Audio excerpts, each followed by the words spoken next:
बिस्मिल्लाहिर्रहमानिर्रहीम। अस्सलाम वालेकुम फ्रेंड्स, कैसे हैं आप सब। उम्मीद करता हूँ आप ठीक होंगे। एक नई वीडियो के साथ आपकी खिदमत में हाज़िर हूँ। दफ़ा नंबर 322 आज हम पढ़ेंगे कत्ल बिल सबब की सज़ा।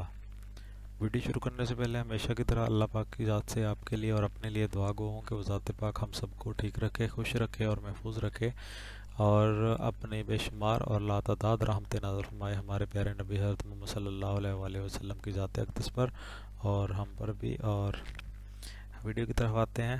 दफ़ा नंबर 322, जैसा कि मैं आपको पहले बता चुका हूँ, कत्ल बिल सबब की सज़ा आज हम पढ़ेंगे। फ्रेंड्स, दफ़ा नंबर 321 में कत्ल बिल सबब को हमने डिफ़ाइन किया था कि कत्ल बिल सबब कब कोई कत्ल बिल सबब कहलाएगा। उसमें हमने उसकी एग्जांपल भी दी थी और हमने उसको पढ़ा भी था और समझा भी था।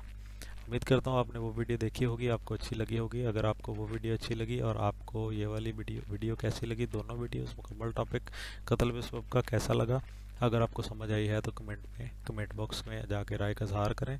और इसके अलावा वीडियो को लाइक कर दें, मुझे समझ आ जाएगी कि आपको वीडियोस अच्छी लग रही हैं, मैं जो मेहनत कर रहा हूँ आपको पसंद आ रही है।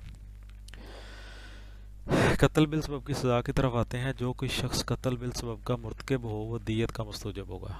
फ्रेंड्स, इसमें सीधी सी बात है, कत्ल बिल सबब जो शख्स कत्ल बिल सबब का मुर्तकिब होगा उसके ऊपर दियत लागू होगी। दियत क्या होती है, इसे नेक्स्ट वीडियो जो है वो लेकर अगर आ रहा हूँ आपके लिए, दियत के ऊपर है। नेक्स्ट जो है वो इसमें हम देखेंगे कि दियत क्या होती है, उसकी मालियत कितनी होती है, कितनी पेमेंट करनी पड़ेगी, क्या होता है दियत, किसे कहते हैं। तो ये सारा कुछ अगली वीडियो में होगा। तो इस वीडियो में बस इतना ही। वीडियो के साथ देखने का बहुत शुक्रिया।